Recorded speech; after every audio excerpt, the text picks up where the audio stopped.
Hola, ¿qué tal? Buenas tardes con todos. Bienvenidos a este encuentro número 12 de nuestra catequesis de primero de confirmación. Entonces, vamos a darle las gracias como todos los días a Dios por habernos permitido nuevamente encontrarnos todos juntos como hermanos. En el nombre del Padre, del Hijo, del Espíritu Santo. Amén. Padre nuestro que estás en el cielo, santificado sea tu nombre. Venga a nosotros tu reino. Hágase tu voluntad en la tierra como en el cielo. Danos hoy nuestro pan de cada día. Perdona nuestras ofensas, como también nosotros perdonamos a los que nos ofenden. No nos dejes caer en la tentación y líbranos del mal. Amén. A nuestra Madre Santísima también le decimos: Dios te salve María, llena eres de gracia, el Señor es contigo. Bendita eres entre todas las mujeres, y bendito es el fruto de tu vientre, Jesús. Santa María, Madre de Dios, ruega por nosotros pecadores, ahora y en la hora de nuestra muerte. Amén. En el nombre del Padre, del Hijo y del Espíritu Santo. Amén. Muy bien, entonces vamos a dar inicio a este nuevo encuentro. No se olviden de siempre mantenernos cuidándonos los unos a los otros y no se olviden de rezar siempre por los que necesitan de nuestra oración, que son nuestros hermanos que están padeciendo alguna enfermedad.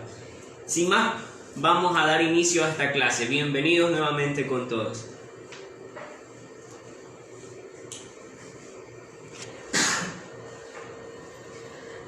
Muy bien, hoy nosotros vamos a hablar sobre el encuentro número 14, que lo encontramos en la página 74 de nuestro libro de catecismo.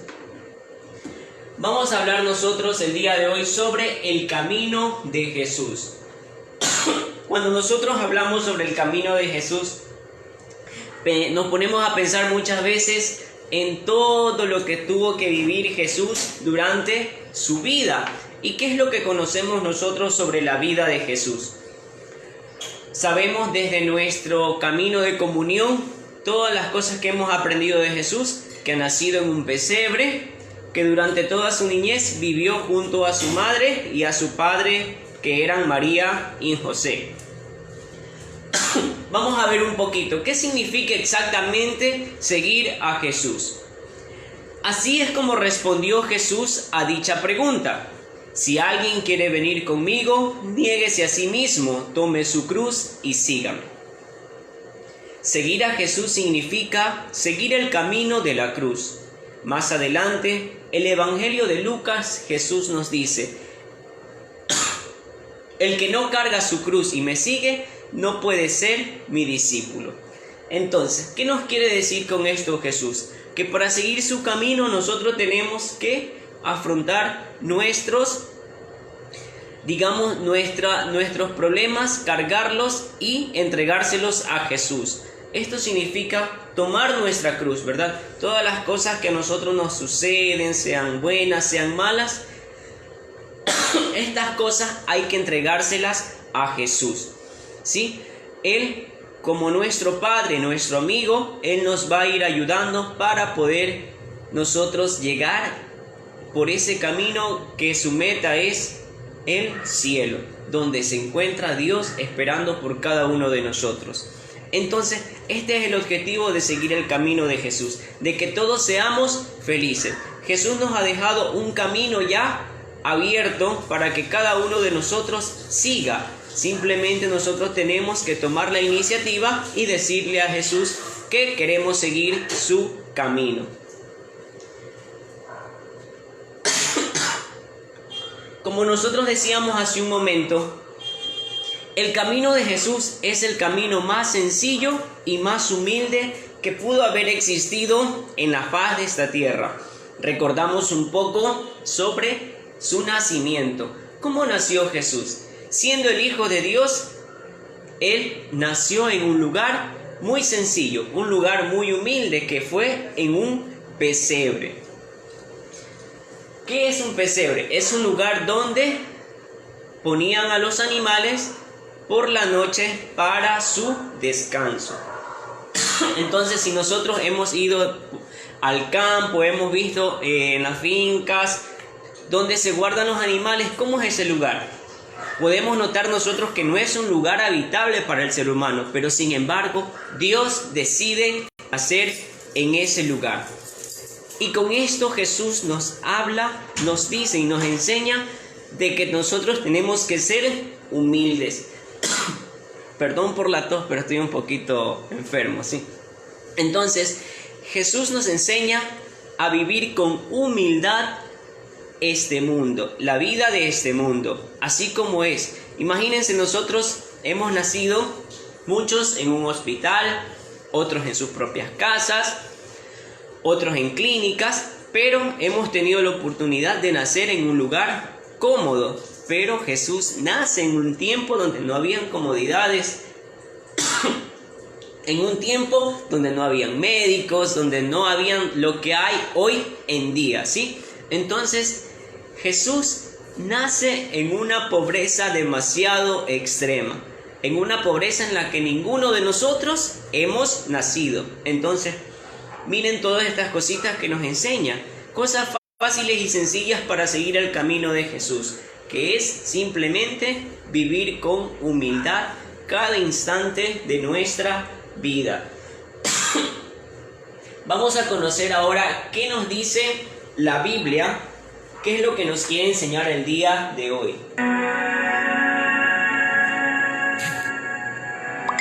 Al desembarcar, vio una gran multitud y se llenó de compasión de ella, porque estaban como ovejas que no tienen pastor, y se puso a enseñarles muchas cosas. Y cuando ya se hizo muy tarde, se acercaron sus discípulos y le dijeron: este es un lugar apartado y ya muy tarde. Despídelos para que vayan a las aldeas y pueblos de alrededor y compren algo de comer. Y respondió: dadles de comer. Y le dicen: ¿es que vamos a ir a comprar 200 denarios de pan para darles de comer? Él les dijo: ¿cuántos panes tenéis? Id a verlo. Y después de averiguarlo, dijeron: 5 y 2 peces. Entonces les mandó que acomodaran a todos por grupos sobre la hierba verde. Y se sentaron en grupos de 100 y de 50. Tomando los 5 panes y los 2 peces, levantó los ojos al cielo, pronunció la bendición, partió los panes y se puso a dárselos a sus discípulos para que los distribuyesen. También repartió los 2 peces para todos. Comieron todos hasta que quedaron satisfechos, y recogieron 12 cestos llenos de los trozos de pan y de los peces. Los que comieron los panes eran 5.000 hombres.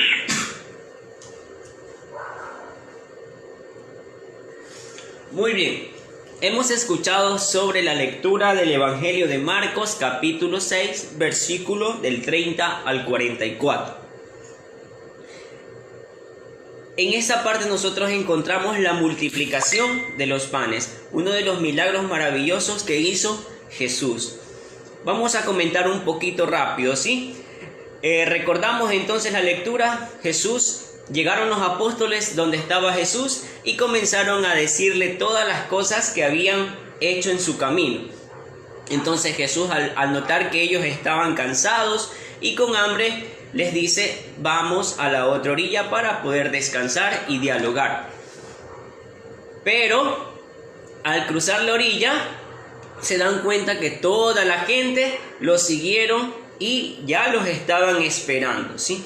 Entonces, y aquí es cuando Jesús empieza a predicarles y ya se hizo muy tarde. Entonces los discípulos preocupados porque incluso ellos ya tenían mucha hambre y tanta gente también, ya era hora de ir a cenar y que cada uno se vaya a sus casas. Pero Jesús decide darles de comer. Pero los discípulos se pusieron en un momento incómodo porque simplemente tenían 5 panes y 2 peces. Y es donde ocurre el milagro que Jesús multiplica los panes. Podemos notar en este momento la comunión que hay entre Dios y Jesús, ¿sí? Entonces, esa comunión íntima, porque Jesús antes de repartir el pan lo bendice. Entonces, de aquí nosotros tenemos que siempre dar las gracias a Dios y pedirle que multipliquen el pan en cada uno de los hogares de nuestra familia y de todas las familias del mundo. Muy bien, en la página 75 tenemos unas pequeñas preguntas. ¿Qué es lo primero que hace Jesús cuando se da cuenta de que la gente lo espera en la otra orilla? Vamos respondiendo, ¿sí? ¿Qué es lo que hace Jesús? Dice: al darse cuenta de ellos, se compadeció y se puso a enseñarles, porque Jesús notó que aquellas personas parecían ovejas sin pastor. ¿Qué hizo para la multitud cuando se hacía tarde y ya era casi la hora de cenar? Jesús les dio de cenar a todos. La siguiente pregunta: ¿crees que en este episodio los discípulos aprendieron algo? ¿Qué cosa? En este episodio los discípulos aprendieron a compartir. Pero miren algo muy importante. Si recordamos, los discípulos apenas tenían 5 panes y 2 peces. Entonces, hay que compartir de lo que incluso nosotros no tenemos en cantidad.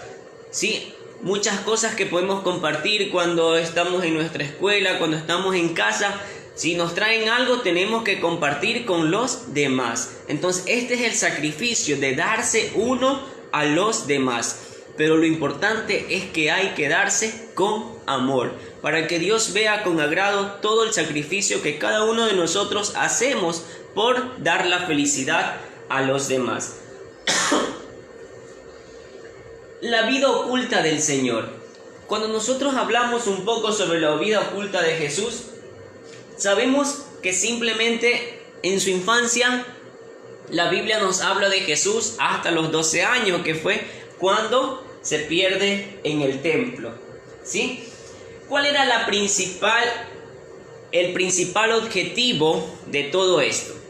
La principal tarea fue enseñarnos a vivir la vida cotidiana de cada día, y Jesús a prepararse para su misión con oración y trabajo. Vamos a hacer un punto aquí. Su principal tarea fue enseñarnos a vivir la vida cotidiana. ¿Qué hacía Jesús durante toda su vida oculta que nosotros no conocemos? Pues sabemos que ayudaba a su madre en los quehaceres del hogar y a trabajar a su padre José, que era un carpintero. Jesús vivió una infancia común y corriente como cada uno de nosotros. Y aquí nos ayuda a conocer la santidad que nosotros podemos adquirir dentro de cada una de nuestras casas, que es ayudar a nuestros padres. Sobre todo nos enseña algo muy importante: aprender a cumplir el 4.º mandamiento, que es honrar padre y madre. ¿Qué quiere decir esto? Que durante toda su vida Jesús vivió bajo la tutela de María y de José, y fue donde aprendió todo acerca de la vida de Dios, y fue donde él siguió los pasos de su madre y de su padre en todas las cosas que hacían. Entonces Jesús era un niño muy responsable, y de esta misma manera nos enseña a nosotros que no es que no tenemos una vida demasiada grande o cosas demasiado grandes por hacer, no, cosas sencillas en las cuales está para practicar nuestra santidad. Los milagros de Jesús. ¿Qué son los milagros? Los milagros son algo que los científicos no lo pueden describir, no lo pueden explicar. De esta manera se dice que son cosas hechas por Dios. Y nosotros conocemos a lo largo de la vida de Jesús que Él hizo muchos milagros. El milagro de la conversión al vino, el agua en vino, que fue en las bodas de Caná. Cuando Jesús andaba sobre el agua, curó a muchos paralíticos, multiplicó los panes y peces, curó al criado del centurión, y la resurrección de Lázaro, y muchos otros milagros que no hay en la Biblia, ¿sí? Entonces, tenía 2 objetivos la realización de los milagros. Uno era recuperar la fe en el pueblo de Dios, para que el pueblo de Dios recupere esa fe y vea que para Dios no hay nada más imposible, que Dios lo puede todo. Por eso nuestra vida tiene que estar en manos de Dios. Y por otra parte, los milagros nos muestran el inmenso amor que Dios tiene para cada uno de nosotros, y que siempre está pendiente sobre todo de los que sufren. La predicación del reino. Jesús, durante su vida pública a partir de los 30 años, inició a predicar el reino de Dios. ¿Cuál era el objetivo de esta predicación? era recuperar a los hombres y llevarlos nuevamente con Dios. Jesús por eso se convierte en pescador de hombres. Jesús hablaba sobre todo del Padre, de su amor y su misericordia. Nos enseñó el modo en que debemos vivir para que Dios sea Rey de nuestra vida y de nuestra sociedad. Y la manera de predicar de Jesús era muy sencilla y humilde. Él predicaba por medio de parábolas y con esto se llegaba más a los demás. Jesús escogió a unos amigos para que sean sus discípulos y los convirtió en pescadores de hombres. Estos discípulos fueron los encargados de anunciar la buena noticia. Como nosotros conocemos, hay 12 apóstoles. Fueron 12, que son Simón Pedro, Andrés, Santiago el hijo de Zebedeo, Juan, Felipe, Bartolomé, Tomás, Mateo, Santiago hijo de Alfeo, Judas Tadeo, Simón de Cananita y Judas Iscariote, el más conocido como el que lo traicionó a Jesús y lo vendió, ¿verdad? Ahora nosotros nos ubicamos en la página 77. Nosotros vemos ahí una oración, ¿sí? La cual vamos ahorita, es una oración cantada y ustedes la van a seguir en su librito. Es una oración muy bonita. Si ustedes la pueden rezar durante la noche, también la pueden hacer. Entonces, mientras nosotros escuchamos, vamos siguiendo.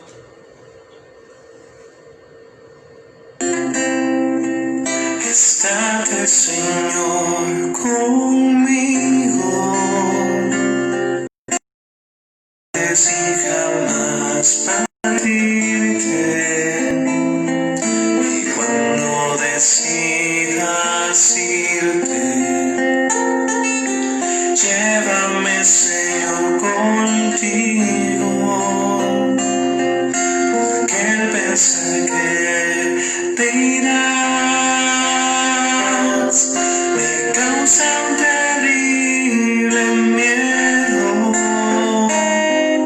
Si yo sin ti me quedo, si tú sin mí te vas, si yo sin ti me quedo, si tú sin mí te vas, llévame en tu compañía, donde tú vayas, Jesús, porque bien sé que eres tú la vida del alma mía. Si tu vida no me das, yo sé que vivir no puedo. Y si yo sin ti me quedo, y si tú sin mí te vas, y si yo sin ti me quedo, y si tú sin mí te vas, por eso más que a la muerte, temo, Señor, tu partida, y quiero perder la vida 1000 veces más que perderte,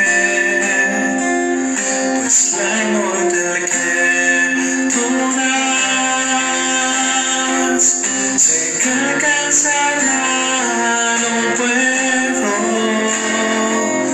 cuando yo sin ti me quedo, cuando tú sin mí te vas, cuando yo sin ti me quedo, cuando tú sin mí te vas.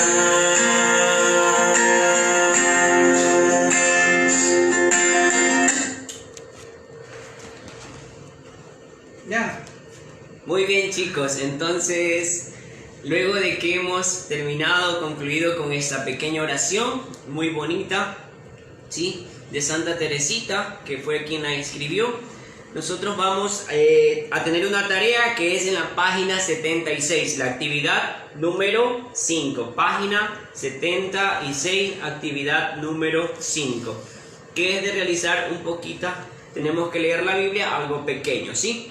Entonces, muy bien, luego de que todas las cosas vayan pasando, nosotros ya nos hemos de ver nuevamente, ¿sí? No sabemos cuándo, pero tenemos que pedirle mucho a Dios. Mientras tanto, con paciencia, hay que seguir estas catequesis virtuales, ¿sí?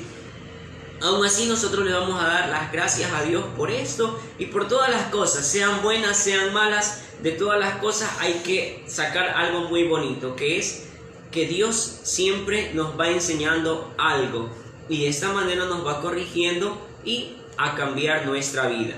Entonces vamos a pedirle que Dios nos bendiga siempre a cada uno de nosotros, a nuestros familiares, a nuestros sacerdotes y a todas las personas que se sacrifican día a día por enviarnos la palabra de Dios, por darnos a conocer el amor de Dios, ese amor tan maravilloso que tiene por cada uno de nosotros.